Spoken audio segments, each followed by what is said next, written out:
ఈ week concept క్రాఫ్టింగ్లో మీ దగ్గర ఈ 2 పీస్ని తెచ్చుండాము. పీకాక్ అనేది జ్యువెలరీలో చాలా వైడ్లీ యూస్డ్. ఏమంటే పీకాక్ చాలా ఆ బ్యూటీ కూడా జ్యువెలరీకి యాడ్ చేస్తుంది. దాన్ని మయంగా పెట్టేసి ఈ నవరత్నాల స్టోన్స్ని ఇక్కడ క్రాఫ్ట్ చేసి ఉండాము. ప్లస్ గ్రీన్ బీట్స్ వెనకాల ఎక్కువ గోల్డ్ వెయిట్ అవ్వకూడదు అనేసి వెనకాల గ్రీన్ బీట్స్ని పెట్టేసి షేప్లెస్ టాంజరైట్ బీట్స్ విత్ ఎంబ్రాయిడ్ని దీన్ని అల్లుండాము. ఈ పీస్ది వెయిట్ చూసినారంటే జస్ట్ 20 grams. సెకండ్ పీస్ మీకు తెచ్చుండేది ఇది. దీంట్లో పీకాక్ని ఫోకస్గా పెట్టేసి ఇక్కడ కృష్ణుడిని పెట్టుండాము. ఈ పీస్ది వెయిట్ చూసారంటే 28 grams. దీంట్లో గ్రీన్ బీట్స్ అండ్ కొరల్ని కూడా యూస్ చేసి ఉండాము, కింద పర్ల్స్ని యూస్ చేసి ఉండాము.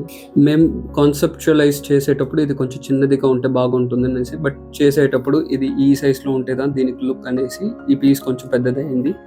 అట్ ద సేమ్ టైం ఇది యాసెటెస్ వచ్చింది అనుకునేలాగా ఆ సేమ్ సైజ్ షేప్ అని యాసిటీస్ వచ్చుండాయి. బీట్స్ అన్ఈవెన్ కేసీ పర్ల్స్ పెడతామనేసి, బట్ ఈ బీట్స్ కొంచెం డిఫరెంట్గా ఉంటుందనేసి ఈ టాన్జనైట్ అన్ఈవెన్ షేప్ని దీనికి యూజ్ చేసి ఉన్నాము.